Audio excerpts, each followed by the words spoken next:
Hello friends, அனைவருக்கும் வணக்கம். இந்த வீடியோவில் வித்தியாசமான விடயம், அதாவது இலங்கை அரசாங்கமானது ஒரு புதிதான ஒரு ஆன்லைன் பேமெண்ட் சிஸ்டம் மெத்தட்டை இந்த மாதம் அறிமுகப்படுத்த இருக்கின்றார்கள். அதாவது நீங்கள் ஆன்லைனுக்கூடாக இந்த பேமெண்ட்டுகள், அதாவது அரசாங்க அலுவலகங்களில் நடக்கின்ற சில கொடுப்பனவுகளை சாதாரண பொதுமக்கள் மேற்கொள்வதற்காக இந்த கொடுப்பனவுகளை மேற்கொள்வதற்கு இலகுவாக செய்வதற்காக இந்த டிஜிட்டல் பேமெண்ட் சிஸ்டம் ஒன்றை இன்ட்ரடியூஸ் பண்ணுறாங்க. அது எப்போ என்று சொன்னால் இந்த மாதம் 7ஆம் தேதி இதை இலங்கை ஜனாதிபதி இதை உத்தியோகபூர்வமாக 7ஆம் தேதி ஆரம்பித்து வைக்கின்றார்.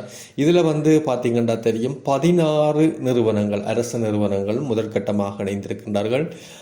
அடுத்தது இன்னும் அடிஷனலாக பார்த்திங்கன்னா தெரியும் 30 நிறுவனங்கள் இதில் ஏப்ரல் மாதத்துக்குள், அதாவது இந்த வருடம் ஏப்ரல் மாதத்துக்குள் உள்வாங்கப்படும் என்று சொல்லியும் நீங்கள் அறிவித்திருக்கின்றார்கள். இது ஒஃபிஷியல் டேட் உங்களுக்கு சொல்லப்பட்டிருக்கு பிப்ரவரி 7ஆம் தேதி. அந்த திகதியிலிருந்து சாதாரண பொதுமக்கள் பயன்படுத்த முடியுமா என்று என்ன விடயங்கள் சரியாக தெரியல.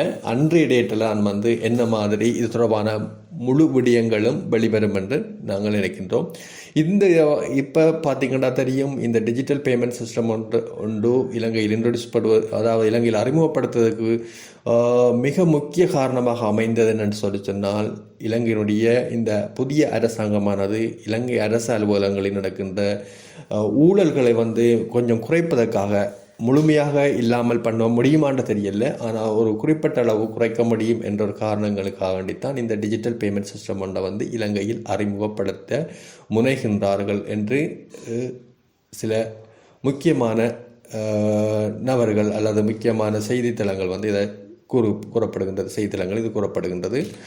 அடுத்தது பார்த்திங்கன்னா தெரியும், இதில் என்னென்ன விஷயம் அட்வான்டேஜஸ் இருக்குன்ற விடயங்களை பார்ப்போம். ஒன்று எஃபிஷியன்சி இதில் கூட இருக்கும். டிஜிட்டல் பேமெண்ட் ஒன்று சிஸ்டம் வரக்குள்ள கட்டாயம்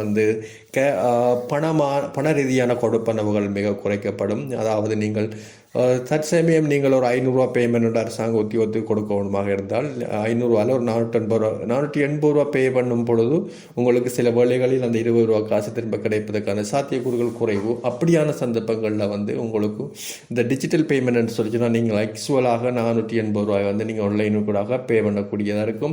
அடுத்தது இந்த ரிசிப்ட் போடுறதுக்குரிய டைம்கள் அதுகள் எல்லாம் சில டைம்கள் கன்சியூமர், அதாவது டைம் எடுக்கும். சில அரசு அலுவலகங்கள் அதுகள் எல்லாம் இருக்காது. சில வேளைகளில் நீங்கள் வங்கிகளுக்கு போய், அரசு அலுவலகத்துக்கு போய் திரும்ப வங்கியில் போய் பேமெண்ட் செய்து திரும்ப அரசு அலுவலகத்துக்கு ரிசிப்டை கொடுத்து, இப்படியான நடைமுறைகள் குறைஞ்சு உங்களுடைய டைம் சரியாக சேமிக்கப்படும். அடுத்தது பார்த்திங்கன்னா தெரியும், அங்கே வேலை செய்யும் நபர்கள், அதாவது அரசு அலுவலகங்களின் வேலை செய்யும் நபர்களும் கேஷை ஹேண்டில் பண்ணுற விடயங்கள் மிக பெரிய அளவில் குறைக்கப்படும். அவங்க ஒவ்வொரு நாள் முடிவிலும் அன்றைய கொடுப்பனவுக்குரிய பணங்களை கொண்டு வங்கியில் டிபாசிட் பண்ண வேண்டிய தேவை எதுவும் இருக்காது.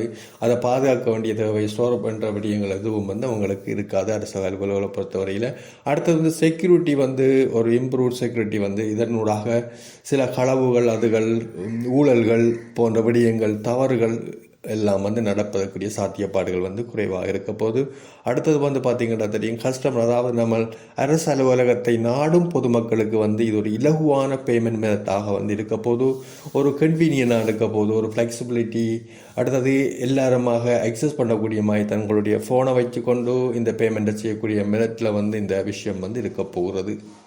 ரைட். அடுத்தது பார்த்திங்கன்னா தெரியும், கரண்ட்லியாக என்னென்ன நிறுவனங்கள், அரசு நிறுவனங்களில் இணைந்திருக்குன்னு சொல்லி, அதாவது இவங்க சைன்அப் பண்ணியிருக்கிறாங்க. இப்போ நான் நினைக்கிறேன் டெஸ்டிங் பர்பஸுக்காக சில நிறுவனங்களை இதை உள்வாங்கியிருக்கிறாங்க.